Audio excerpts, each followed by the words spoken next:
Magandang umaga po sa lahat. Luzon, Visayas, Mindanao, kung saan kayong dako na mundo po tayo nagbabalik dito sa ating munting channel. Samuel Soriano TV29 para mag-discuss ulit ng another coins at ito po ay ating hilig, mangolekta ng barya at isa o tayong kolektor. Ayan po. Magandang umaga po sa lahat ng aking mga subscriber kung saan kayong dako na mundo po. Keep safe po sa lahat and God bless.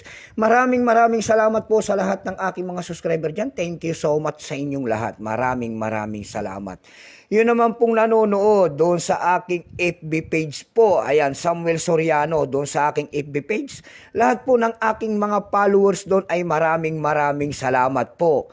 Baka pwede makisuyo yung mga doon sa aking FB page, yung mga hindi pa po nakapalo. Ayan, support my FB page. Follow po. Ayan. Thank you so much sa aking mga followers doon sa aking FB page.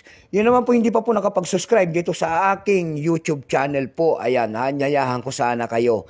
Baka pwede naman pong makisuyo sa inyo at malaking tulong at bagay na po ang inyong gagawin tulad ng pagpindot ng ating subscribe button, like and share para ma-update ko naman kayo sa mga litis ko pang gagawin mga video po. Ang pinag-usapan natin dito ay barya. Ayan po. Barya po ang aking mga koleksyon. Katulad ngayon, ang ating pag-uusapan po ay sinaunang barya.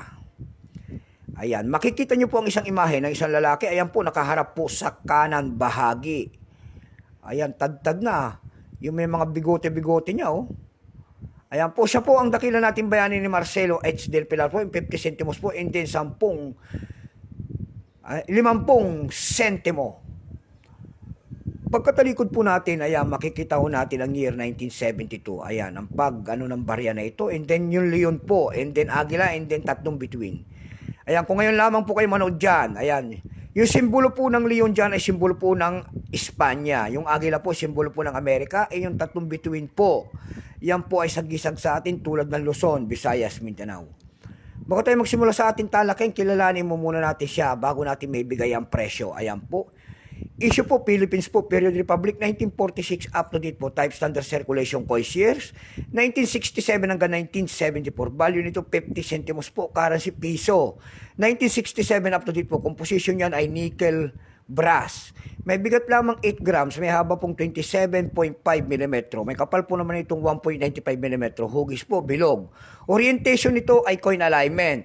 Itinigil ang paggamit sa barya na ito ng January 2, 1998. Number N-4515. Reference number KM-200. Coat of Arms of the Philippines yung nasa likod po. Ito pong year 1972, plain 2, kung tawagin to. Ito po ay 27%. Ayan. Kung ilang piraso naman ang ginawa sa barya na ito, itong hawak natin, ito po ay 20,517,000 piraso po. May price na po ito doon sa ating numista, yung kanyang pine 10 pesos, very fine 27, extra fine ay nagkakahalaga na po ng 38 pesos. Dako naman tayo sa kanyang presyo, ayan. Doon sa ating eb.com, nakakita ko tayo nagbebenta doon ng $11 na po per piece. Meron na rin tayo nakita doon na $9.99. Meron pa rin tayo nakita doon na $7.20. Yung pinakamalit na bintahan doon po ay $5. Dako naman tayo sa Carousel PH, ayan. Sa Carousel PH po, ang seller po sa internally blessed.